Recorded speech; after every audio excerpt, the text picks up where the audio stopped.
Okay, y'all, brace yourselves because this is getting wild. Word on the street is that Diddy was just handed a plea deal, and get this, he was asked to snitch on Jay-Z. Yes, Jay-Z. And now there's serious panic setting in behind those designer sunglasses because apparently Jay is terrified he might get dragged into the courtroom as a witness. You thought Diddy was in this mess alone? Think again. As the truth peels back layer by layer, one name keeps popping up, and it's Jay-Z. The whispers are growing louder. Diddy was just the face of something much, much darker. A criminal enterprise that runs deeper than we ever imagined. Allegedly, Jay-Z's already gearing up to flip the script. He's ready to rat out Diddy just to protect his billion-dollar empire. And if Jay goes down, Beyonce goes down too. Let that sink in. Now, the actual details of the plea deal haven't gone public yet, but insiders are spilling that it involves crimes linking Jay-Z directly. And here's where it gets even messier. There are reports that Diddy actually told Diddy to reject the deal, like he's calling the shots even from the sidelines. That's cold. But Diddy, he stood his ground. He told the feds, I ain't no rat, because he knows what happens to snitches behind bars. Rats don't make it out alive. Last hearing before Sean Combs' trial starts, when he walked into federal court today, he appeared to be looking for his family. They've pretty much been at all of the hearings that I've been to, but there was no presence of his sons or his mother or his sister who had previously been at those hearings. So here's what came out of today's hearing. Number one, the government acknowledged that they offered Combs a plea deal. Combs acknowledged he has no interest in taking that. They're going to move forward with the trial. They also talked about the jury selection process, which one legal expert I spoke to said is probably the most important thing that you want to pay close attention to before the actual trial starts. And thirdly, we learned that Combs will be adding 2 new attorneys to his defense team. And just to recap, Combs, who is 55 years old, could spend the rest of his life behind bars if convicted on sex trafficking and racketeering. He has pleaded not guilty to all charges. Major developments tonight involving the case against Sean Diddy Combs, what he decided in court today, and what this now means, the move coming just 4 days before his trial is set to begin. Here's Aaron Katursky. Tonight, Sean Combs makes it official. He's rejecting the government's offer to plead guilty and spare himself the possibility of a prolonged term in prison. When asked if he turned down the offer, Combs answered, "Yes, I do, Your Honor," as he stood in a baggy beige jail uniform. Terms were not disclosed, but prosecutors did say a plea could result in a shorter sentence for Combs than if he's convicted. The decision guarantees Combs will face trial beginning just 4 days from now that will test whether one of music's most prolific figures used his power, wealth, and fame to sexually exploit both women and men for decades. Combs has pleaded not guilty to racketeering conspiracies, sex trafficking, and transportation to engage in prostitution charges that accused him of coercing alleged victims into prolonged drug-fueled sexual activity that he called freak-offs and threatening them into silence. But y'all, this whole Diddy Jay-Z saga, it ain't new. These two have been dancing with the devil for decades. Rewind to 1999, Jay-Z pled guilty to third-degree assault for stabbing Lance on Rivera.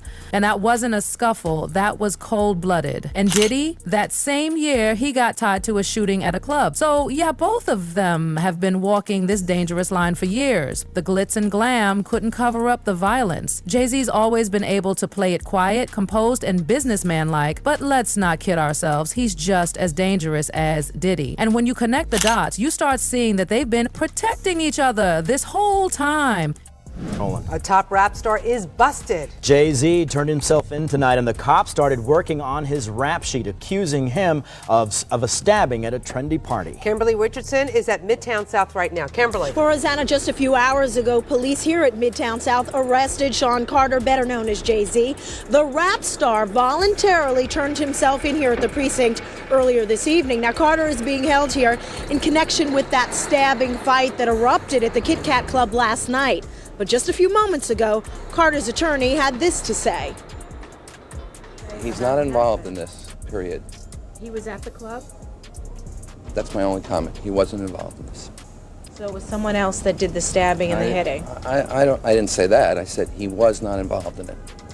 Now, Slovis goes on to say that at no time was Jay-Z hiding from the police, that they were in touch with cops all day and that they're trying to resolve this as gentlemen. But as Mike Sheehan shows us, others say they've seen the dark side of Jay-Z. I have my faults. You know, I'm not a perfect person.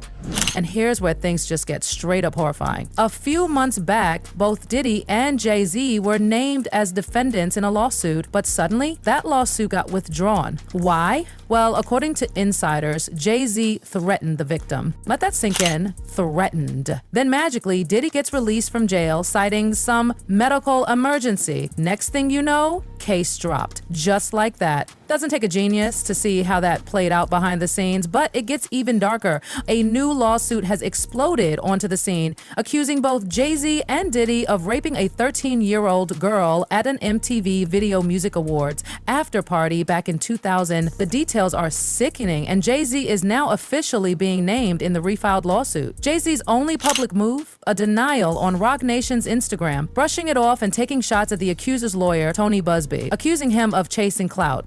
Classic PR play. But the trauma, the victim, that's not going away. If that wasn't enough to make your jaw drop, get ready. In a separate civil lawsuit filed in Florida, a man named Joseph Manzaro made claims that would shake any sane person to the core. He says he was drugged, transported, and sexually mutilated. A victim of a terrifying organized criminal enterprise, all facilitated by Diddy and his network. And yes, Jay-Z and Beyonce are allegedly tied to this as well. According to Manzaro, he lost consciousness after opening his front door and getting hit with a greasy substance and woke up inside a bizarre underground party.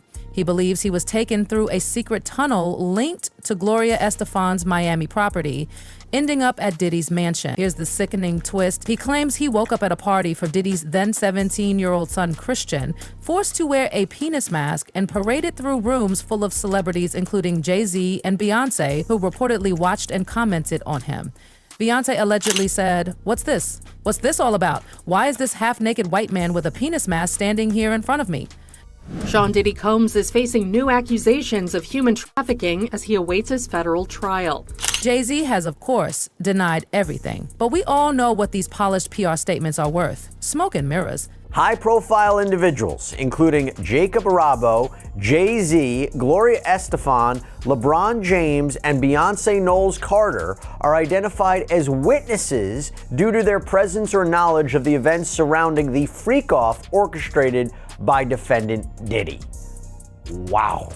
And freak-off, of course, is something that we've heard many times before, both in Combs' criminal case and other civil cases, to describe these prolonged sexual episodes, usually with sex workers. But Manzaro is suing Sean Combs. He is suing a man named Eric Mejias. He is suing Brendan Paul, who's been described in another lawsuit as Sean Combs' drug mule, Emilio Estefan, who is married to pop superstar Gloria Estefan, and Adria English, who filed her own lawsuit against Sean Combs, claiming she too was a victim of sex trafficking. By the way, it's interesting he's not suing these other celebrities that I mentioned, like Jay-Z and Beyonce and Gloria Estefan, possibly because he doesn't believe their alleged liability amounted to a civil claim, but seems to want to call them as witnesses at a trial, although I have to imagine they will do everything in their power to quash any subpoena should this case progress, and we'll talk a little bit more about whether or not it will. Let's not pretend like Jay-Z is the innocent bystander here.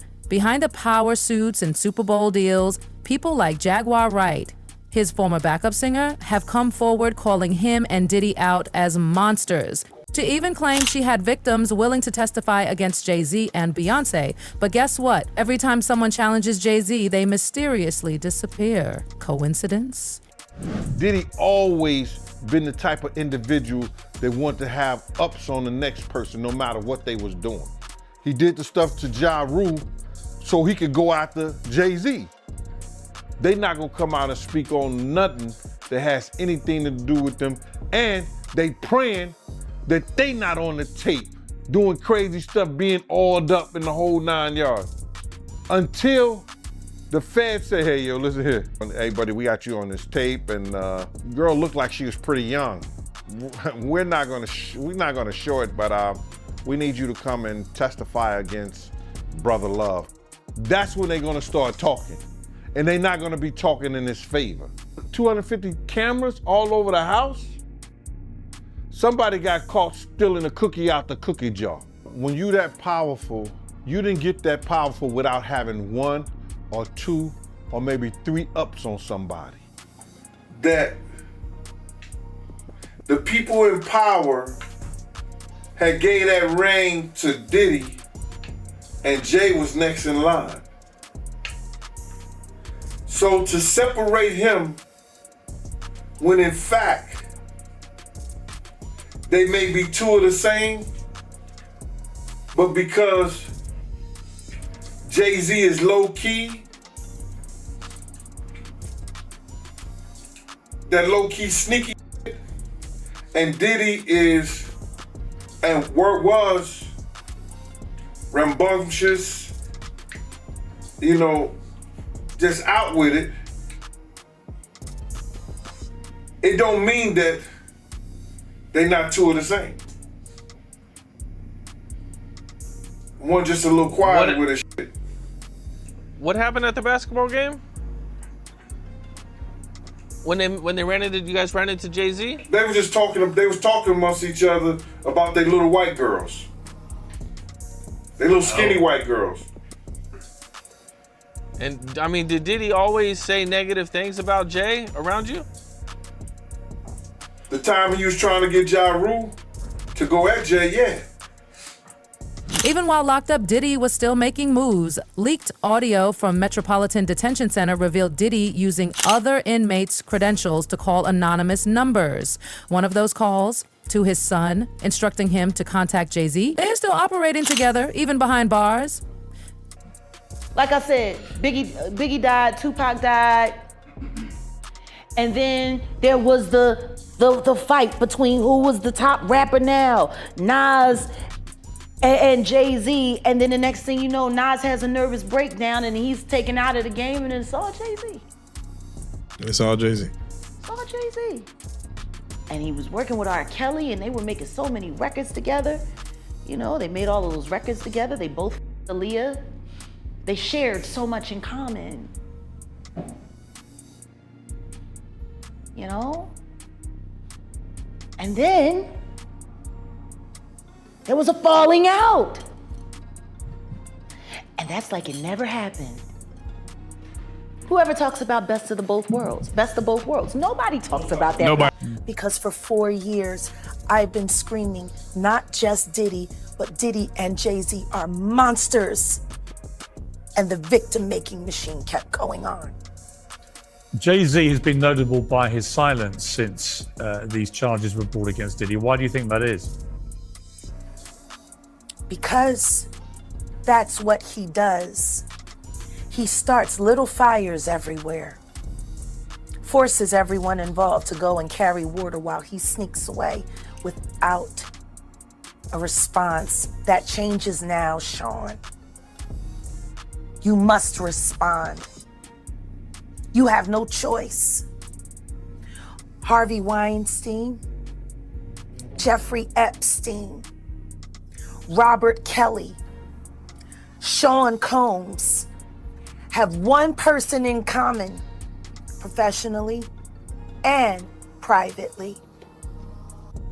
Sean Carter. This has been a fist of tyranny that has been punching through our culture and our society for decades. It must stop. Now, here's a twist no one saw coming. Mayor Eric Adams. Yep, the mayor of NYC was reportedly in bed with Diddy, metaphorically speaking. Weeks before Diddy's arrest, Adams gave him the key to the city. And shortly after Diddy was taken in, the mayor himself was arrested on corruption charges.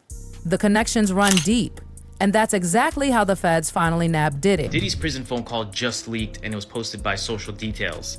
This is allegedly a call that he had, and there's a lot of talk, a lot of code words in there, so we're gonna listen to it together. Check it out. Do not entertain none of this nonsense and nothing over the phone. I'm gonna need you to get rid of all the leftover pizza boxes. The what? All the boxes leftover. Now, this alleged leaked call from Diddy in prison was talking about getting rid of pizza boxes. Now, if you know your stuff and you're privy, you know exactly what pizza stands for, and that's probably what they're talking about and referring to on this alleged leaked call. Pizza, for those who don't know, I'm gonna make it very clean. It has to do with children and selling. Make sure you recycle the plastic like we talked about. Now, Now, in this alleged phone call, he starts talking about someone named Jay. People are speculating that maybe Jay-Z, but there's no confirmation. At the same time, he talks about recycling plastic. I don't know what that could mean. If you guys have any idea, comment and let me know. Everybody out there quiet as Yeah, exactly. We gonna let them have their little fun, but I'm still gonna have the last laugh. I mean, it seems by the call that he's looking for help. He's saying that a lot of people are quiet, I guess people that are on his side, and that he's gonna have the last laugh at the end. Man, just do what I told you to do, and don't forget about the list. And then he goes on to say, don't forget about the list. And we don't know what that list is or what that implies, but this is pretty crazy. Do I think this is legitimate?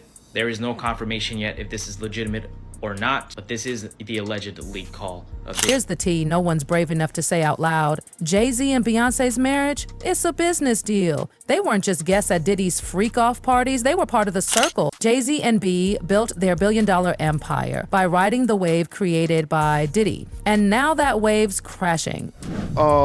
When I looked at that thing, to be honest, I thought that the people who was watching it, because you know at those hotels, they have security personnel that watch that stuff. And if they didn't call the police, they should be in jail. I don't care what nobody say. You know, whoever watched that tape and didn't submit that to the authorities, they should be brought up on charges.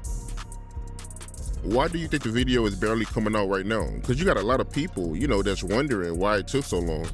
First of all, they know that Puff probably paid the security personnel because he knew it was on camera.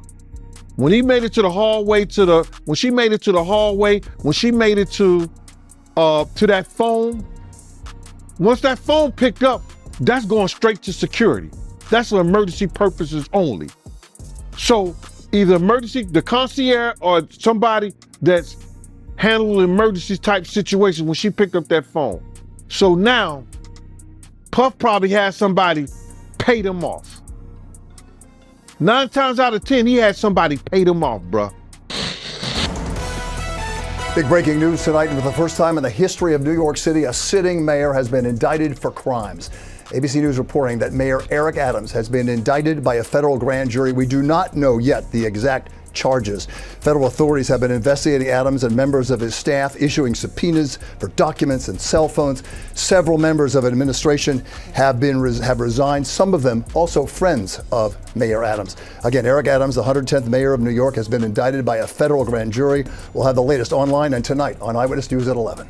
Jay-Z has already cut Diddy loose. Diddy's legal team gone. His lawyer of 20 years dropped him without even giving a real reason, citing attorney clout for privilege and claiming he couldn't ethically continue. What did this lawyer see that made him walk away from one of the most powerful men in music? Now Diddy's doing everything he can to suppress the evidence. His legal team is arguing that the search warrant for his mansion was illegal, begging the court to delay the trial and toss the evidence. But baby, it's too late. He gambled, he lied, and now he's behind bars with only one option left: snitching. Jay-Z might have played it cool all these years, but the walls are closing in. The feds might have tapes that could destroy him. And you know what happens when survival's on the line? Loyalty dies. All these years of silence, secrets, and dirty money, it's unraveling. The empire is rotting from the inside. And whether you love them or hate them, the end is coming. Final words. For now, this isn't a minor scandal. This is the collapse of a dynasty. From billion-dollar brands to prison calls and lawsuits involving the most disturbing allegations imaginable. And the saddest part? They thought they'd get away with it. But the streets are talking. The feds are listening. And the game is up. Subscribe for more, because this is just the beginning of the end.